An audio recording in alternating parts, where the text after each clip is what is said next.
All right, we're recording. It's happening. We're here. Hi, everyone.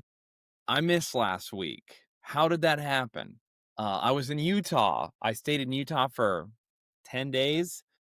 Too many days to be. Here's the thing. I love Utah. Utah's my true home, a place that I want to be as much as possible. But boy, howdy, do I love my cats, my dog, my bed, my computer, my PlayStation, and many other things that make me happy at home. Luckily, I brought the two most important things with me, my wife and child, so that wasn't too bad. I didn't have to miss those like I normally do when I travel. But I went to Utah for 10 days, which was fun, and I saw my family and everything, and I filmed a comedy special. So we have filmed a new comedy special which I'm very, very, very curious to see how people receive. I've only ever filmed one special in my life that were like, well, no, it's a lie. Hmm. I guess sometimes I've filmed a special and I've kind of been like, I hope people like this. I wonder what people on the internet are gonna think of it. This is one of those where really fun to do live, killer live shows. I mean, I've literally had people like pass out during a show before. It's very fun. I've had a great time. I've had some banger live shows, but sometimes that doesn't translate to online at all. So who knows? Who knows what's gonna happen? Maybe I'm gonna Amy Schumer myself and I'm gonna be like, dude, I've been killing it on tour. People love this. And then I put out a special and people are like, this is not it. You are bad and you should be ashamed. But I'm guessing that's probably not what's going to happen, but who knows? I don't know. I have these thoughts all the time, but it's also an interesting one because there could be legal consequences. I tell a big long story about getting banned from or not being able to get my work visa for Australia, and then that spirals into other things that are going on and the government and Australia's government and I don't know. So we'll see how it all plays out. Um I have the distinct feeling that this one is going to be one of the ones that makes people really mad at me. Not that all of them haven't. Literally every special I have put out has made people mad at me. Really mad at me. I'm trying to think of what the most mad.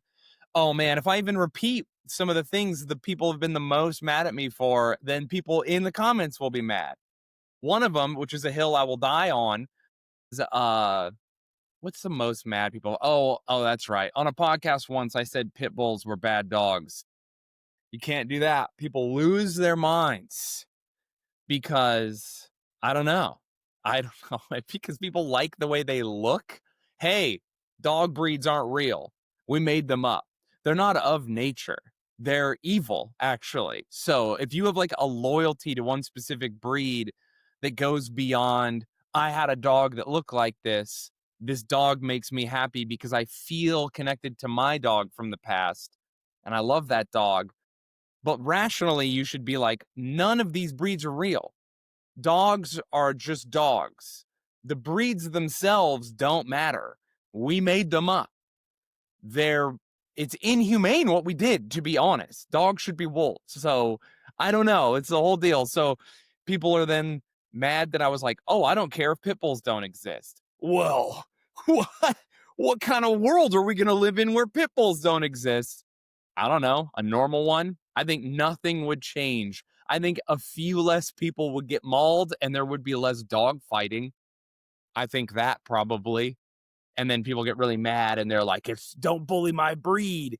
It's the people, not the breed." And you're like, "So you really love dogs?" And they're like, "Yeah." And you're like, "What's your favorite part about a wiener dog?" And they're like, "I just think it's so interesting that they were bred to be shaped that way so that they could dive into holes and hunt.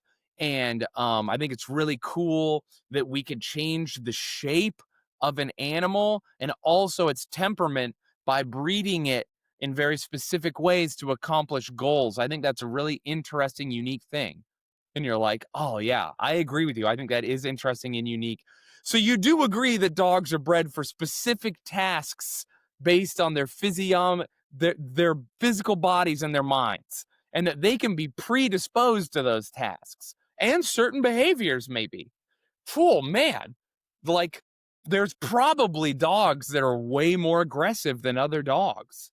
Dogs that are designed to bite harder or meaner or to kill faster. Can we agree that that is a thing?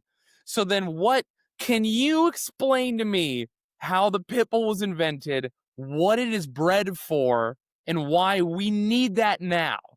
Besides the fact I like how they look. Can we do that? No? It seems like I won and you're really mad about it. Anyway, dogs are wonderful. Dogs are like one of the like God's gift to people. Like animals, the animal kingdom is a beautiful thing. I love animals. I go back and forth on not eating animals all the time. I've been vegan and vegetarian for many years in my life. And I've also, and then all kinds of things in between where I refuse to eat factory meat or whatever for a long time. Right now, I'm kind of freestyling. I eat Taco Bell right now, so I am bad. But I don't know, man. Now I feel like I'm defending myself against future hate that I'm going to get from psychos. But I do respect, though, there are people who get mad at me about the pit bulls, and they'll be like, oh, no, you're right. I just like them. I know they're dangerous and that they're bred for fighting and violence, but I just really like the way they look and I like mine. So I'm gonna argue against you to keep them. And I go, dude, sick, good for you. If that's what you want to do, you should argue for that. Um, but if you want to be like, no, pit bulls are actually good, children should be around them more. Hey, you're wrong, straight up. You're stupid and you should not be allowed to have a dog because you're not smart enough to take care of it. It's a wild animal. It bites and kills things. Sometimes just, you know, maybe, maybe you should have a ferret. Maybe that's your animal. Just a stinky little slinky guy and they listen, ferrets are cool. Once I was punk rock when I was a young man, so of course I had ferrets around me. They smell, they're uncooperative, they know no tricks. They poop everywhere. Man, they're cute. And if they escape out of their little thing and they get under your couch, they'll gather up a bunch of coins and make a little treasure hoard like a dragon. And they are kind of dragon shaped. What if ferrets are the long lost ancestors of dragons? Have we looked into that? All right. So that's enough of, all right, cool, cool. So we're 8 minutes in, and I've told you almost no news about my life and spent 6 minutes ranting about how I think pit bulls shouldn't exist. This should really keep people around this channel. I am doing great. Oh, man. You guys, I'm very tired. And I have to film this before my daughter gets home from school and my wife gets home from the DMV. Why do I have to do that? I don't have to, but it makes it easier and I get to be home alone. And also, I like to be with them when they're here. Few things make me crazier than traveling so much, flying like 200 times a year.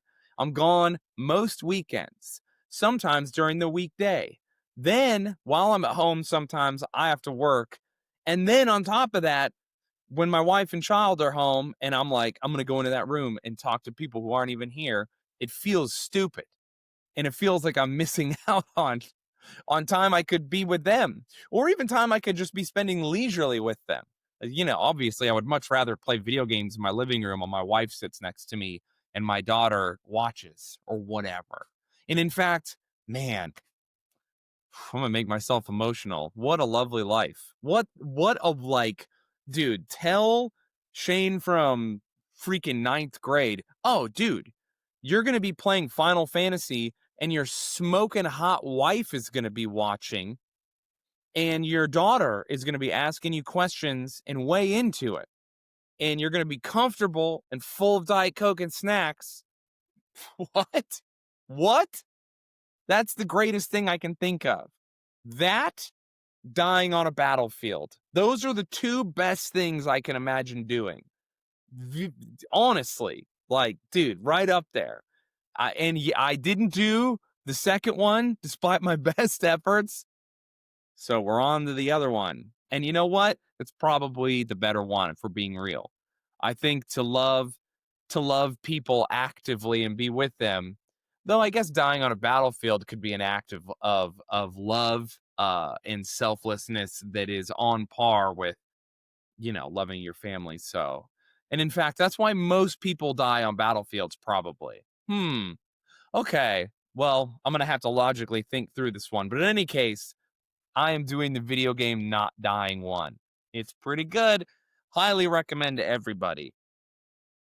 And in fact, yeah, you should get married. Hey, are you watching this and you're on the fence about marriage? Do you think maybe, I don't know, this isn't for me? This seems hard. Maybe, like, what if they go crazy? What if they change? Hey, both of those things are going to happen. What's your alternative, bro? Die alone? Just be with a revolving door of people who never truly get to know you, who never explore who you are in your totality, because you're not like your hobbies, because those are going to change. You're going to change as a person over the next 5 years. Who you are truly is revealed when you commit. That's why your family knows who you are, because they've seen your evolution. They've seen who you are as a person. And who you are is, what is that? What is that? It's not like d- really loving things. That's not who you are. How you love those things is more about who you are. How you love the people around you is more about who you are, you know? I think those are interesting things. And so I don't really know what I'm talking about here, but listen, if you don't get married and you don't commit to someone, commit to them in a way that says, hey, even if this relationship is bad for me for a long time, I'm staying. Like, even if this is going to make me more poor, you're going to hurt my career, you're going to make me unhappy, I'm going to dislike where we are, whatever, but you're choosing, like, hey, we're gonna work through this no matter what. That's when you truly, really, actually get to be with someone. Like, you've become family. You're no longer two people who are like, oh, I choose you every day. Yeah, that's beautiful. I don't choose my wife anymore. I do. I wake up and make conscious decisions to choose how I'll treat her, what I believe about, like, how I love her, how I'm going to interact with her. But, like, I'm with her. It's over. I am married. There's no more choices to be made. There's choices to be made in the beautiful romantic way, where I wake up and I look at her and I go, oh man, that's my wife. I'm going to choose to love and take care of and cherish her. But, like, I made the decision. We got married. The marriage was it. It's over. There's nowhere to go. If my wife leaves me, I'm not going to be with anyone else. I'm just going to be alone. And you may say, oh, it's deeply tragic. Wow, why would you say that? Because that's the commitment I've made. That's what marriage is. Marriage is a deep and serious, unending commitment to a person, whether or not it goes well for you. And you might be saying, like, oh, well, why wouldn't everyone just treat you bad? Well, because they're also in the marriage, and I should make sure to be prudent and to marry someone who sees marriage like I do. That's why marriage is so scary for normal people out there, because you're seeing marriage as like a legal document or a commitment that can be broken based on so many things, and you can't easily define those things.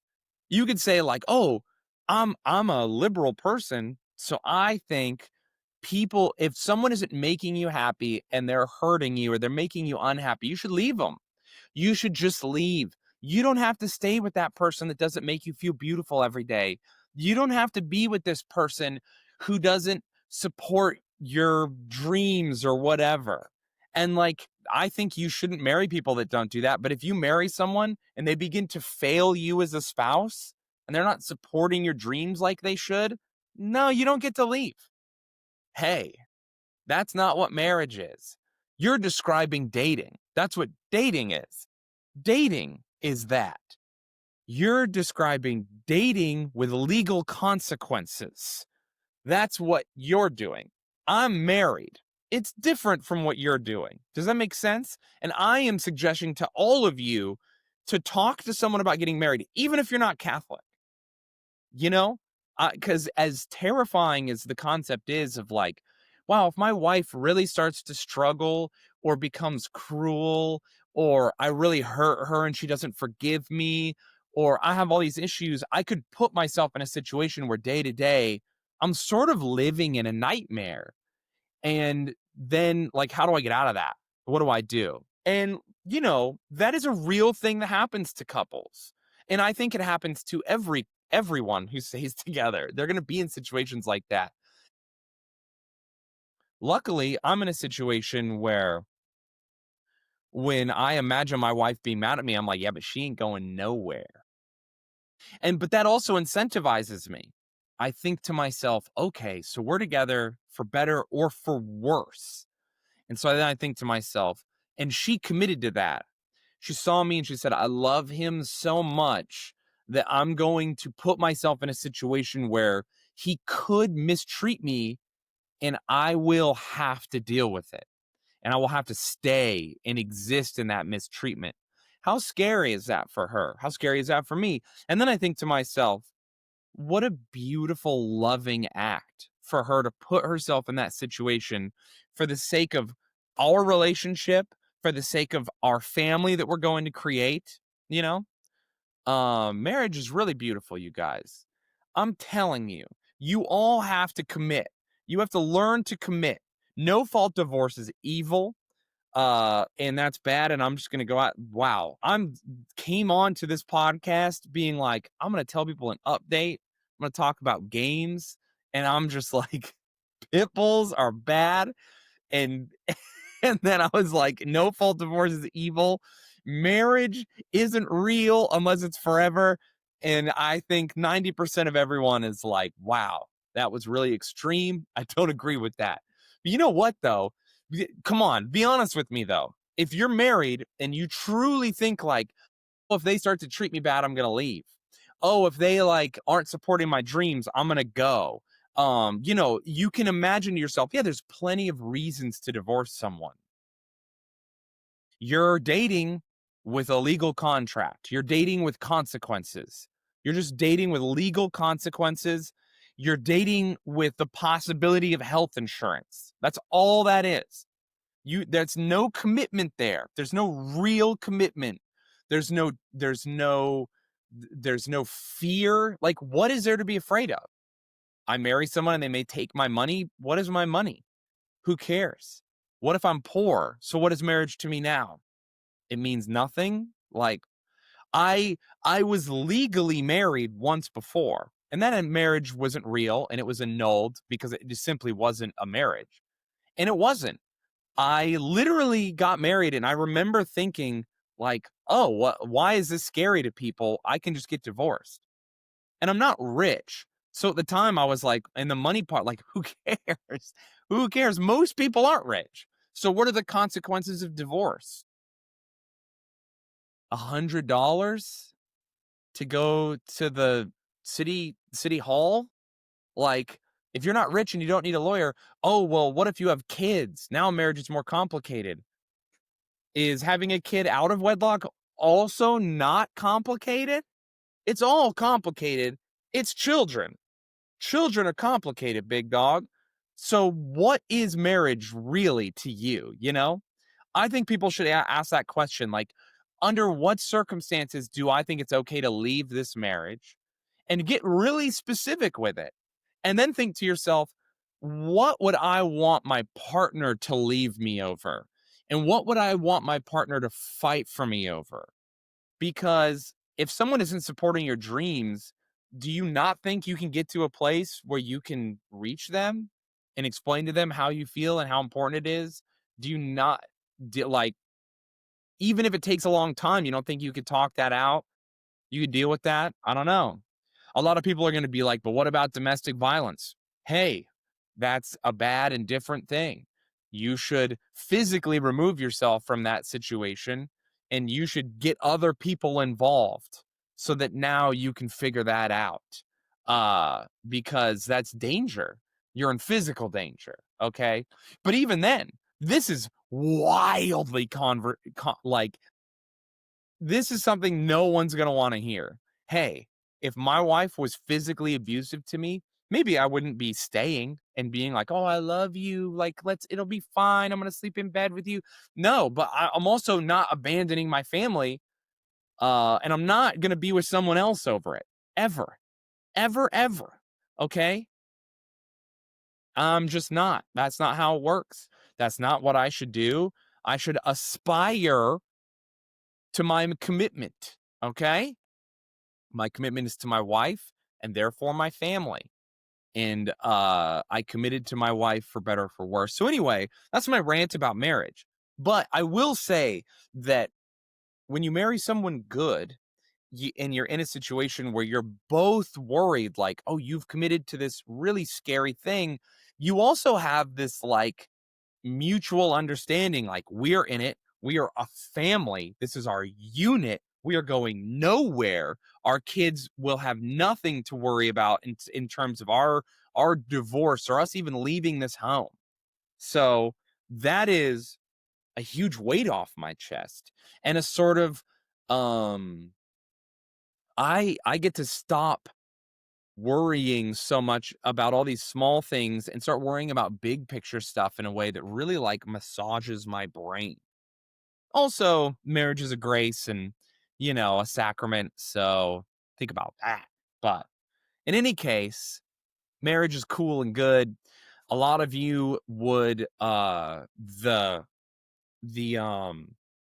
what do I want to say? The structure of being united with someone so completely and totally to the point that it offends other people, your commitment to this person and the children you will create together.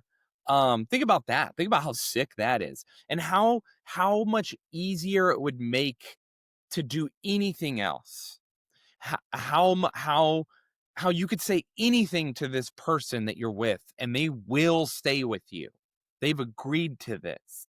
And so, yeah, you can conjure if you want to be like a negative, disgusting person who's just gonna like think about evil, you could think up a bunch of really bad situations you could get stuck in because of marriage. But you're also failing to think about all the beautiful situations you can create through marriage. These beautiful moments where you and your family are totally and completely together no matter what, and you feel so totally and completely safe in this thing that you've created with another human being. I just think that it's like far and away what almost all of us are called to aspire to, and the way it makes you feel, the way it gives you permission to truly be yourself every day and to be uniquely you in a way that you never have permission to until you're married is really important and cool, and everyone should experience it. And I think so few people do. And I think a lot of my friends who are married, who aren't mega married like me, they have this crazy sort of like, I don't know, man. It just feels like they're dating.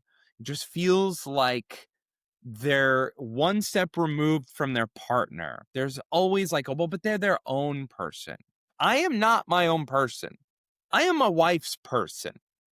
Everything I do, everything I think, everywhere I go, every action is about her and me.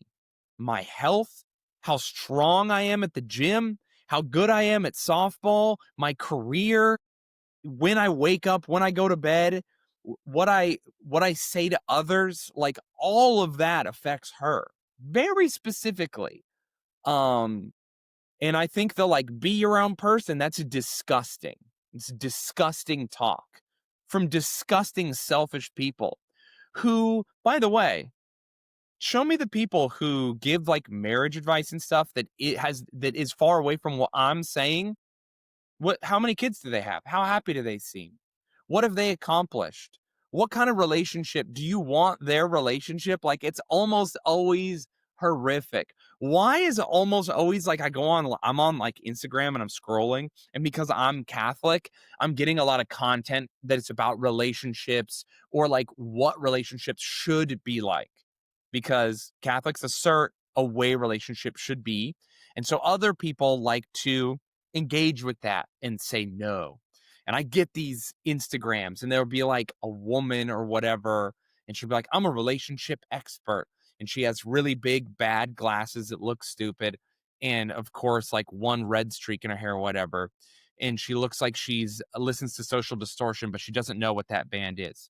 And so she'll be like, this is something about relationships, and she'll give really bad advice. Like if your husband wants to be able to look in your phone, it wants your passwords, that's bad.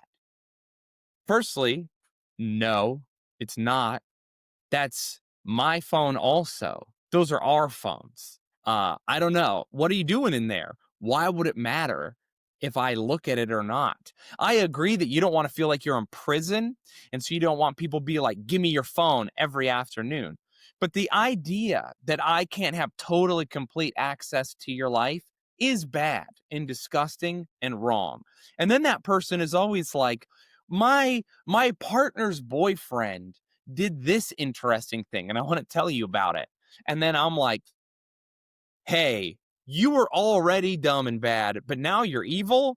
Hey, you got to get out of here. I'm like, what? Who wants to take advice from someone whose partner's boy? Also, your partner has a boyfriend. Why wouldn't your partner have a partner? Hmm. The language here is weird. But in any case, it's like, I don't know. I don't want to listen to you. I don't. I refuse. I can't. And I'm not going to. You're unserious and bad. You are in high school still. That is what dating is. You're dating high school style. You're just dating multiple people. You're committed to no one. What are the consequences of leaving? Oh, so you think the consequences from failed relationships are how you feel? Well, the consequences of leaving a relationship is that it's painful, you say to me. Oh, interesting. So it's about you. It's about you and how you feel. Because relationships aren't supposed to be about how you feel. They're supposed to be about how you make other people feel. That's the relation and the ship. We're in it together. I don't know, man. It's so. Am I being out of pocket? Am I being like a crazy religious guy right now, or is this stuff just like any non-religious person can agree? Like, hey, I'm not Catholic, but if you're gonna get married, like, get married the whole freaking way. Like, I'm gonna commit to someone so that we're like in it. Even if you're not Catholic, can you not agree that like we need to define commitment and like really go after it in order to have relationships that are meaningful and real? Like the exclusivity goes beyond just like, oh, I'm not polyamorous. Okay, don't DM men. Don't talk to men you're not dating. Why would you do that? He's my friend. Okay, why? What do you do? Like, I guess. But like the idea that like I would be like I have friends who are women. And if I post a very cool thing, or like I go to softball and I see them there, "Hey, what's up?" Or they text me like, "Hey, is the game tonight?" And I'm like, "Yeah, that's appropriate." For me to just be like, "Hey, Becky, what's going on? How have you been lately?" And then to just like do a catch up, why am I doing that? And a lot of people are going to be like, Shayne, that's where you've crossed the line. You're not allowed to have female friends. No, I am allowed, but there's boundaries that need to exist that are very specific. Like, I don't know. I shouldn't be having needs met by these people. And I don't know. It just, People need to define relationships better. I wish we could all get on the same page with like a couple bullet points. Y'all don't have to be Catholic. I don't need you guys to be Catholic about this because many of you aren't. And I don't even need you to be as insane as me, but like, can we at least agree, like, okay, having female friends is cool if you're a man, but why are you going to lunch with them? Do you go to lunch with your male friends? Actually, is that even a thing guys do that don't live in New York?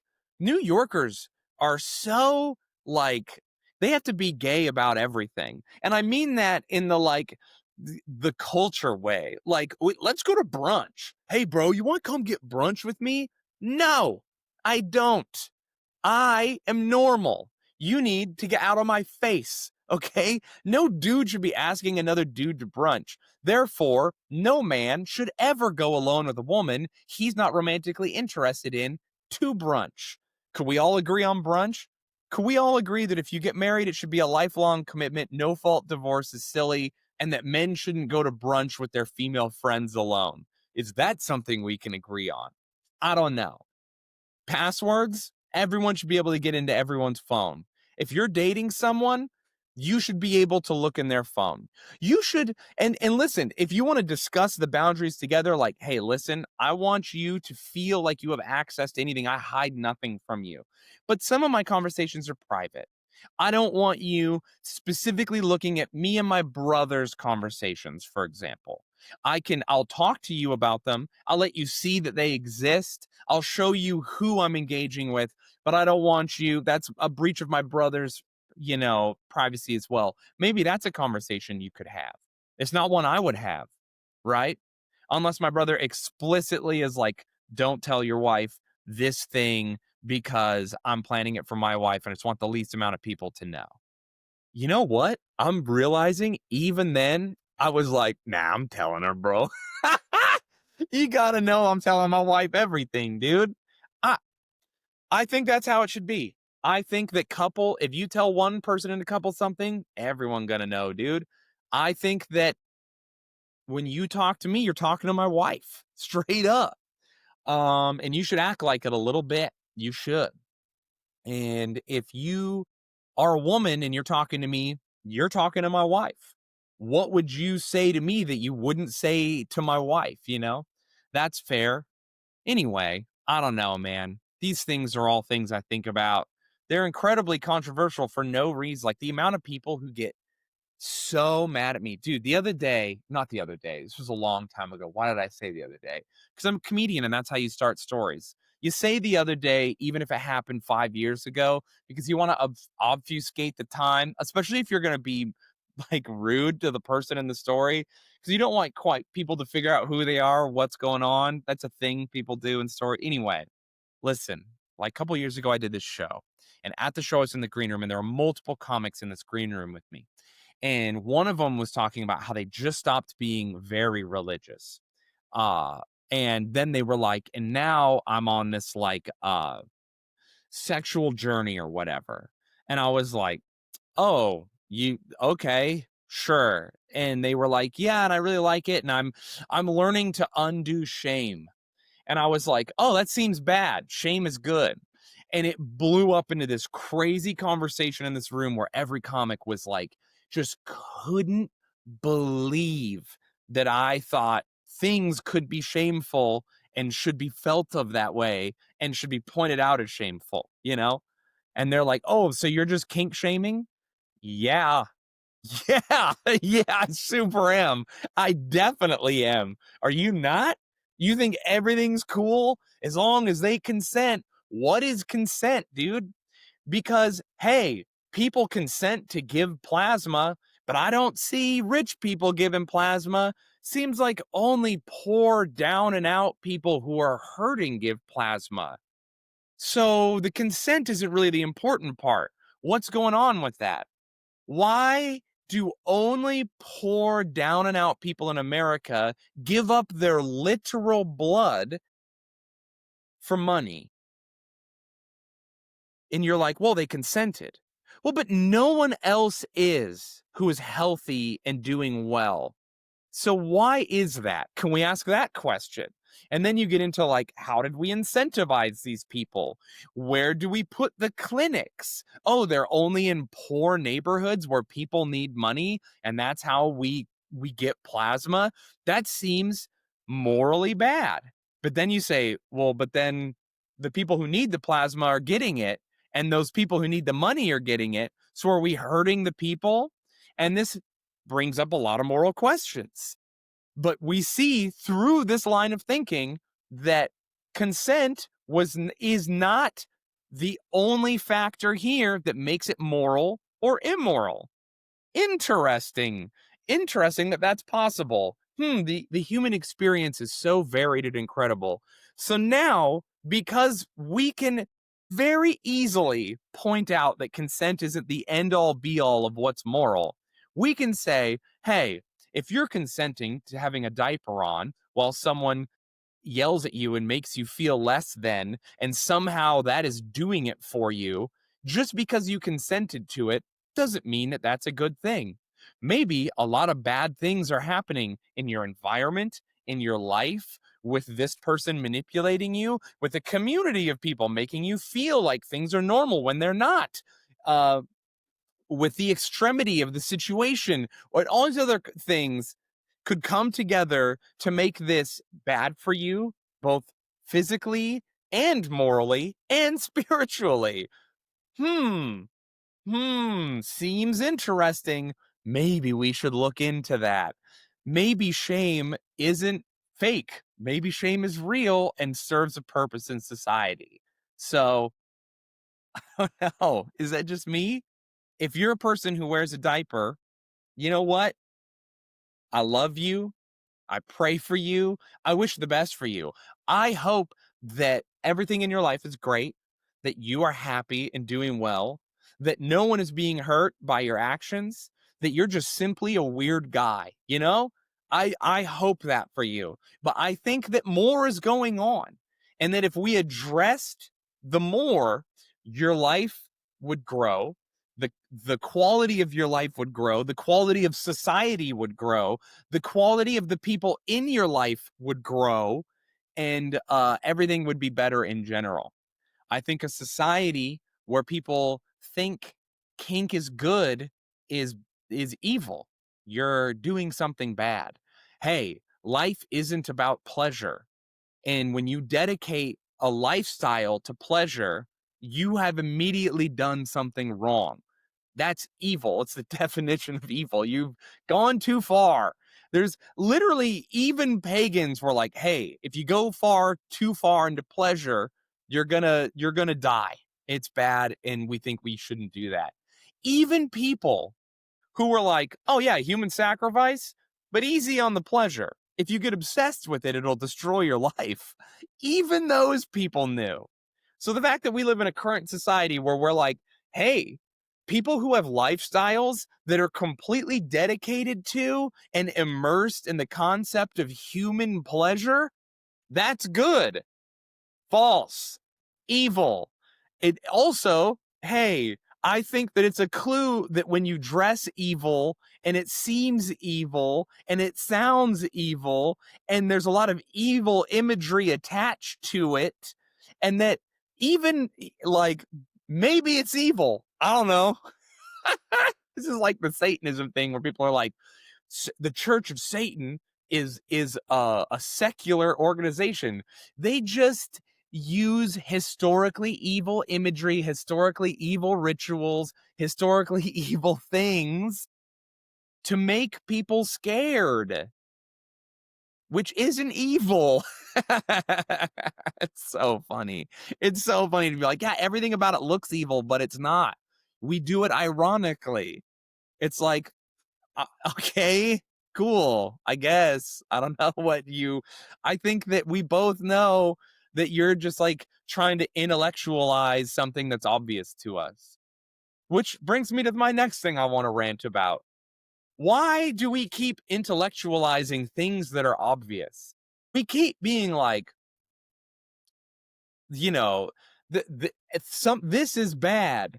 And then everyone's like, well, actually, it's not bad because of societal this and that. And you're like, no, it's bad. Like, it's just like, it's like, you're like, hey, man, a lot of dead kids in Gaza. Seems like we shouldn't be doing that. Something's got to happen. And then people are be like, what in the context of the war and how it has to be prosecuted? This is actually normal. Hey, it's not. I can see with my eyes that dead children are bad in all cases. It, oh, did someone kill 1,000? Did someone kill every member of your family brutally in front of you? I still think it's bad if you kill a kid in retaliation. What about that? What about, hey, there is no reason ever, ever, for any reason that you should just be killing children. What about that? What if he has his hand on the nuclear device and he's going to destroy the whole world? Okay. What are you saying? That's like when people go, that's an argument someone said to me once, by the way. They're like, oh, so you think it's never okay to kill kids? What if there were 30 terrorists in there and they had a kid hostage and they're going to kill him anyway? And you're like, I think no. I think actually for real, no, in that situation. I don't care if they're going to kill him anyway. Don't do that. But also, the whole like, oh, so you wouldn't even kill a child if he was going to destroy the world? This is like, if God's so powerful, why doesn't he make a circle triangle? That's a stupid question, and you should feel bad that you thought to ask it. You're dumb. You should go home, go to the bathroom, turn it on as cold as possible in your shower, get into the shower with your clothes on, phone in your pocket, lay down, begin to weep as you realize how stupid you are and how little you are giving to society as a member of it. What a dumb thing to say. If God's so powerful, why wouldn't he make a triangle into a circle? Because then it would be a circle. That's not a matter of doing, that's a matter of being. All right. What if a child had his hand on the nuclear button? You wouldn't take him down? Hey, firstly, there's no nuclear button. That's not how it works. It's a key turn. Secondly, that wouldn't happen. So I reject your question outright. In your hypothetical question, I let the child explode the world, actually, because I don't care and I know you're on the world and he'll take you out. What about that? How about that, brother? Idiots. I'm just so tired of like, we have to intellectualize everything. And it's just like, hey, no, some stuff is just obviously bad. And we should just go, oh, yeah, don't do that. Polyamory, that's obviously bad. Don't do that. Hypergamy, that's obviously bad. Don't do that. Like, oh, actually, it's okay. It's okay to sleep with as many people as you want in your 20s and then to find a good man and be with him. No, it's not. No, it's not. Your body, your soul, your time, you matter. You are unique, unrepeatable individual, and you as a person and what you give to other people matters deeply and importantly. Your body matters. Your body is so important that if you were a child and you had your hand on the nuclear button, I'd let you blow up the world. Okay, you are a beautiful, unique, unrepeatable individual who was created by a super intellect who put you together so that they could love you and you could be so totally and wholly unique so that all the billions of humans who have existed in human history are not you and you are not them, but you are connected to them in such a way that you were brought into this world by a loving act between two people, I assume, I hope, okay? You were brought into this world, all right, by two people united with a super intellect put you together. Through the miracle of creation, you went from a little tiny guy and you grew in your mother's womb and then you were born. So many things could go wrong at this point. And you were created, and you are now in the world. When you were a baby, your mother loved you. When you were a child, people wanted the best for you. People fed you, clothed you, cared for you, thought about you when you didn't know you were being thought about, loved you when you didn't know you were being loved, hoped wonderful, great, and beautiful things for you. Okay? People you've never met in your life died hoping you would get to live a life that was full of love and kindness, that had no conflict, where you could then create more people who would then also live in a peaceful society where you get to express yourself and your faith and love for your fellow man safely. People died. People, all of it, men dedicated their lives to creating infrastructure, buildings, exploring. Women gave birth in the outdoors and carried babies. Like, I mean, like just crazy things. All of human history, boom, at a single point creates you.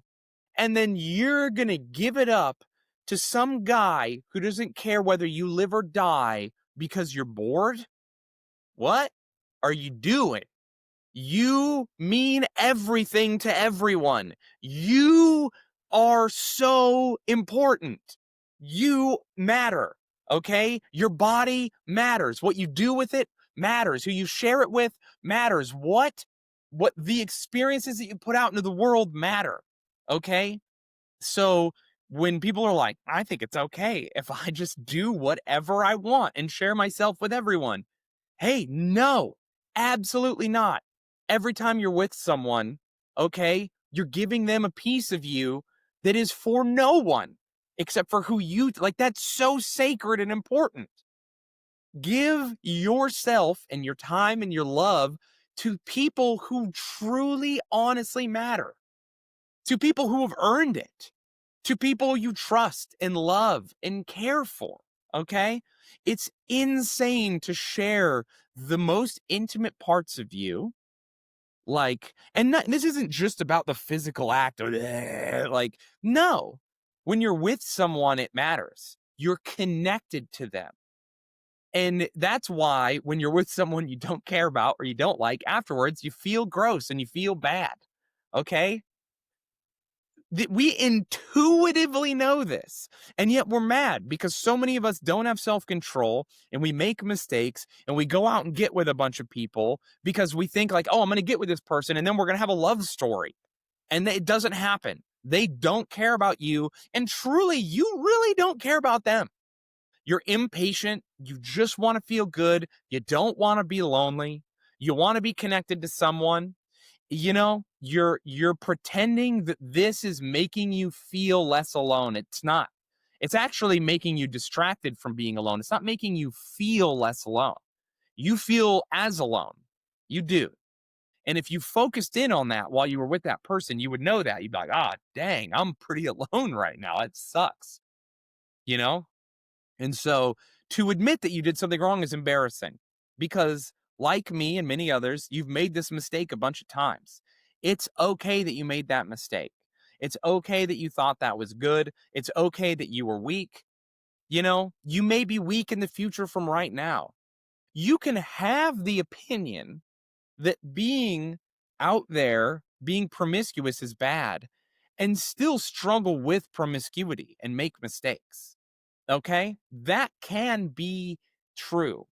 So you need to aspire to greatness, You need to try, make an effort because no one is making an effort. And we're all pretending like we don't all intuitively know how bad it is to just give yourself away to people who don't deserve you at all. Okay. And this goes for the men too. This absolutely goes for the men. Hey, those women don't deserve you. They're not bringing anything to the table for you. And in fact, they're doing the goofy girl thing where they're like, I am the table. What do you bring to the table? I'm the table. Yo, you're selfish and disgusting.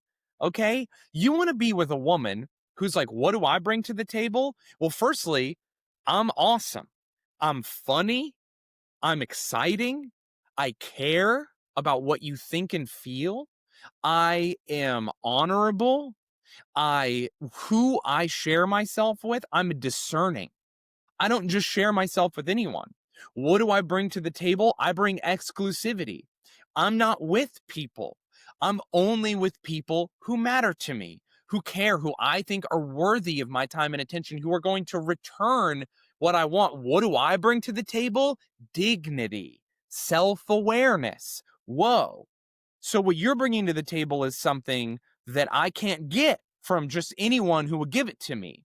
I can only get what you bring to the table if I have something to match it. If I truly show you that I want to commit to you, that I care about you, that I love you, that I want to spend time with you, that I'm willing to work through things with you, that I'm willing to see the bad parts of you and stay, even if those parts are truly bad for me. Wow. Now we're in an interesting situation, right? You don't even have to be Catholic about it. I'm not even saying, listen, you know that I'm Catholic. My opinion is you shouldn't have sex till you're married. Okay. I don't even think you should be sexual till you're married. I don't think you should look at ever. Okay. So I'm pretty extreme. I'm not even saying all that. I'm telling you, think about it. Think about how much work you've done to be who you are and how important that is. Think about how fleeting pleasure is, how little it matters. Think about someone you truly love and care about. Think about if you could be with them and if there was a genie that would say, I'll erase all those other men so that he knows you were the only one, or vice versa, as a man or a woman. Wouldn't you do it though? Doesn't it feel intuitively like, oh yeah, because I love this person and they're so special. And then the argument against that is, well, everyone I've been with, it makes me who I am today. Okay, but you would still be you if you hadn't have done that. Well, I would be different. How do we know it wouldn't be better? Well, but I am who I am because of who I was with. Okay, but that doesn't mean anything. Maybe who you are isn't good. Maybe who you are isn't the most ideal. Who I am isn't the most ideal. You know, I've been through a lot. I hurt a lot of people as a young man in my 20s. Okay. But what I did made me who I am now. So when I look back on it, I'm not going to lament it. I'm not going to gnash my teeth and wring my hands and say, if only I could go back, how better I could be, and think about what could have been and who I could have been. But I can look back at what I did and say, well, if I wouldn't do that now to be a better person, then I shouldn't condone that behavior ever. Wow. What a way of thinking about it, everyone. If I can't condone the behavior I did before in order for me to become a better person now, like if I wouldn't redo it thinking, oh, well, I'm going to be even better in the future, then I shouldn't do that. And I should encourage others to do that. Hey, life is really hard. You're going to go through a lot of hardships. Relationships are going to test and change you. You are going to be hurt. You are going to be loved. You are going to think things that aren't true, find out things that are true, and it's going to test you and change you as a person, and you're going to grow. You don't need to give yourself away. Okay? If that was the case, if you were like, well, everyone should sleep around so they can find out who they are. Well, I'm going to posit, hey, every man should go to war to truly find out what it's like to be a man. That is an integral part of the male experience. That is something men have classically done. It is something we write about. It's something we're obsessed with. It's something that affects the world today. Uh, you know, hey, I know that it seems kind of negative, but uh, I wouldn't be the man I am today if I hadn't tried to go to war. Like, what? That's a negative. I can just look back on it and not lament it and say that made me who I am, and I'm thankful for who I am. And therefore I'm thankful for the experiences. But my thankfulness has nothing to do with the prudence of if people should or shouldn't do that. They should not. I don't know why people can't grasp this concept. of loving yourself and forgiving yourself and accepting your past and the fact that it brought you to where you are. And the idea that I can also see those were negative things, even though I am choosing to see them as a positive and have a loving, productive life. I can see that I never want to repeat those behaviors. And since I never want to repeat them, I should not encourage others to repeat them. Common sense. I don't know. So anyway, stop intellectual. It's actually good to be promiscuous because you're discovering yourself, and actually who you've been with doesn't affect your value. Hey, who you've been with doesn't affect your value. Correct. Your value is intrinsic. It has nothing to do with anything you're going to do. That was Jesus's whole deal. I forgive you. Oh, but I did, child. I forgive you. But I forgive you. That's his whole deal. Pretty cool deal. But now you can't then say, like, well, but we should do whatever we want. Okay? You just can't. There are things that are bad for your soul. There are things that are bad for your mental health. There are things that aren't prudent, and we shouldn't do them, and we know that. And here's the deal. If you give up sexual pleasure, you gain so much more over here. If you give up this stuff for pleasure, you are literally giving up a lot of stuff over here. Okay? I don't want to be with someone who wouldn't want to be with me if I was with a bunch of people. Okay. And that's fair. Firstly, you can't be with someone who doesn't want you to have been with a lot of people if you have been with a lot of people. So that's not even a choice you're making. So it's not a dunk. It's not the dunk you think it is, you know? I wouldn't even, the guys who act like that, I wouldn't date them anyway. They're already not dating you. Okay? Oh, and this goes for the boys too. Boys, you're disgusting. All right? Firstly, promiscuity is bad. Also, is evil. You got to stop watching it. That's your first step, idiot. Okay? Get out of there. That's ruining your life. It's making you disgusting. It's making you lazy. It's, again, this is the, what are you gaining from doing this? What do you gain if you quit? You actually gain if you quit. Okay? You gain time, self-respect, and there's a ton of physical and mental consequences to viewing that horrible stuff. Shouldn't have even said the word. Now I'm going to have to go bleep it, which is annoying. Actually, never, it's not that hard, but listen, don't intellectualize things that are obvious. Being promiscuous is obviously bad, okay? If you want to defend the fact that you were promiscuous, you don't have to. I love you. Jesus forgives you. I don't have to forgive you. You didn't hurt me. You didn't do anything to me. I really hope the best for you, okay?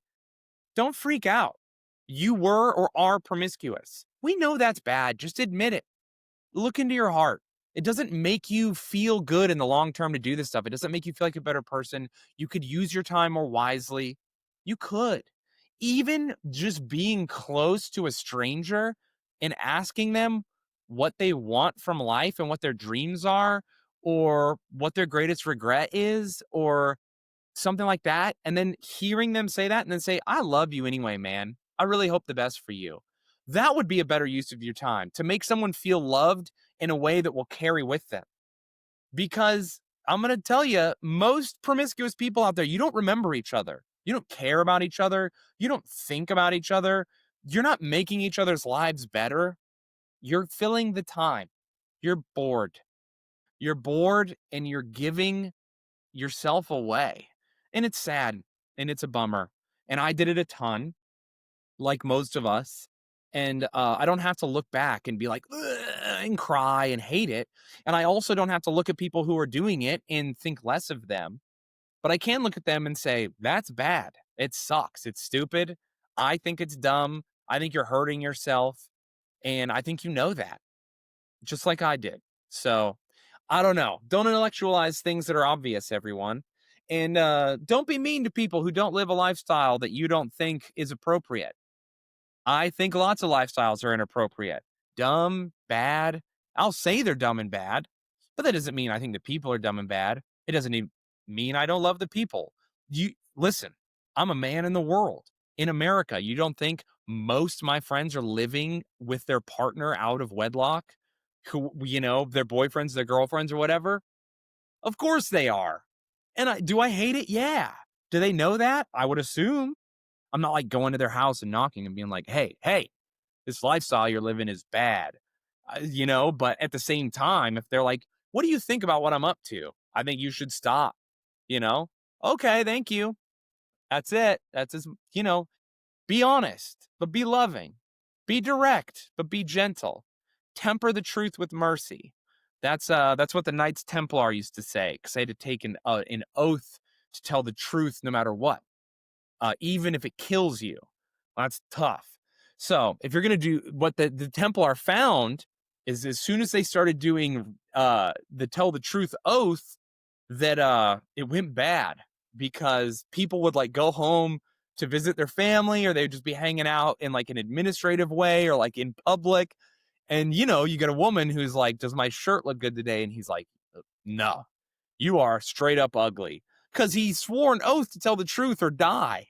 But then they realize, like, if you do radical honesty, everyone's mad all the time.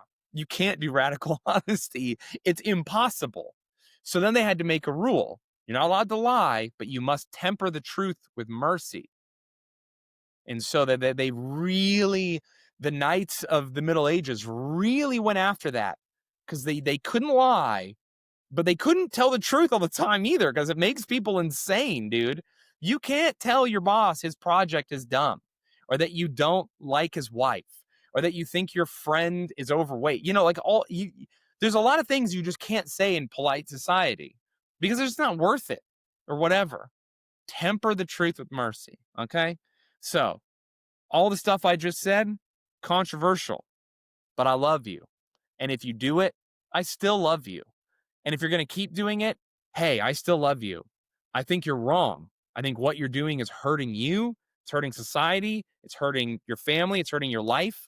I think the world would be better if you would stop. And in some cases, I may try to stop you, Yeah, in the case of like Gaza, someone's got to do something. I don't think it's me necessarily, but sometimes something has to be done. But very often it's like, listen, this is a choice you're making, and I'm going to let you make it, because it's not my place. So anyway, man, I think when I sit down and I talk just by myself, this is just a matter of time before I go.